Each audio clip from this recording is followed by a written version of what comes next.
লামা একটি বিশেষ প্রজাতির উট। এই লামাটির নাম লুমা। সে পাহাড় বেষ্টিত এলাকায় থাকে। সে সূর্যোদয় খুব পছন্দ করে, বিশেষ করে যখন পাহাড়ের চূড়ায় আলো পড়ে জল জল করে।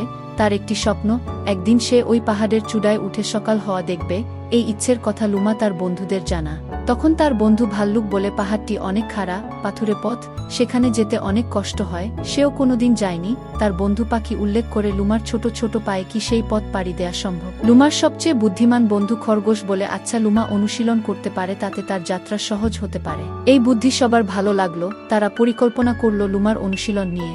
এরপর রুটিন করে লুমা প্রতিদিন ছোট পাহাড় চড়তে লাগলো, জগিং করতে লাগলো আর পুষ্টি সমৃদ্ধ শাকসবজি খেতে লাগলো, যা তাকে শক্তিশালী করে তুলছে। এক রাতে লুমার বন্ধু পাখি এসে জানালো, পাহাড়ে চড়ার সময় সাবধান থাকতে, কারণ বৃষ্টি হচ্ছে, তাতে মাটি পিচ্ছিল থাকবে।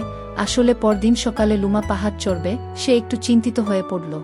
সব সংশয় কাটিয়ে লুমা পাহাড়ের পাদদেশে এসে দাঁড়িয়েছে। সে ধীরে সুস্থে সতর্কতার সাথে যাত্রা শুরু করল। পাথুরে পথে পা বারবার পিছলে যাচ্ছে, তবু সে সাহস হারালো না। তার পথে এগিয়ে যেতে লাগলো। একসময় সত্যি সে পাহাড়ের চূড়ায় পৌঁছে গেল। নিজ চোখে সকাল হওয়া দেখতে লাগলো। আজ তার স্বপ্ন পূরণ হয়েছে। প্রথম আলো চূড়া থেকে নিচে দেখতে আঁকা ছবি মনে হয়। পাখিরা উড়ে তাকে অভ্যর্থনা জানালো। লুমা ফেরার পথে সবাই অবাক হয়েছে যে সে সত্যিই পাহাড় চড়েছে। বন্ধুরা যখন জিজ্ঞেস করেছে কিভাবে পেরেছে, তখন লুমা বলেছে, অনুশীলন, ধৈর্য আর অধ্যবসায় তা সম্ভব করেছে।